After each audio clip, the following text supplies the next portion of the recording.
earth was created 6,000 years ago in 6 days by God. I am confused. Being philosophically consistent and being a very honest person, I'm sure you can tell me where God came from. And in addition, once you've told me where God comes from, please try to clarify how you can figure that a spiritual force can have an impact on a material universe to create it.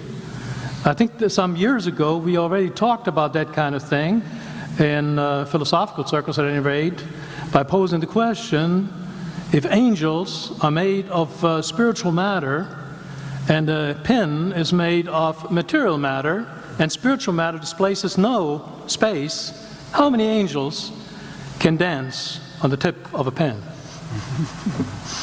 I have a sense of sort of reversal experience here, but please do, go ahead. You got 5 minutes. Now, I just want to know which question. That's all right, you may take the rest of the minutes. We're supposed to do one question at a time. Which one would you like? That was part of the format for the debate. So which question? I want you to fill in the story of the rest of the beginning of the universe. God, spiritual matter, impact on material matter. Okay, so 2 questions. All right. Go ahead. All right, your question, where did God come from, assumes that you're thinking of the wrong, obviously it displays that you're thinking of the wrong God, because the God of the Bible is not affected by time, space, or matter. If he's affected by time, space, or matter, he's not God.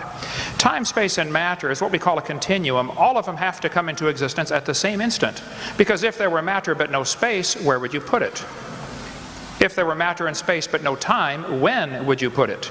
You cannot have time, space, or matter independently. They have to come into existence simultaneously. The Bible answers that in 10 words. In the beginning, there's time. God created the heaven, there's space, and the earth, there's matter. So you have time, space, matter created, a trinity of trinities there. Just, you know, time is past, present, future. Space has length, width, height. Matter has solid, liquid, gas. You have a trinity of trinities created instantaneously, and the God who created them has to be outside of them. If he's limited by time, he's not God. The guy who created this computer is not in the computer. He's not running around in there changing the numbers on the screen, okay? The God who created this universe is outside of the universe. He's above it, beyond it, in it, through it. He's unaffected by it. So the concept that a spiritual force cannot have any effect on a material body, well then I guess you'd have to explain to me things like emotions and love and hatred and envy and jealousy and rationality.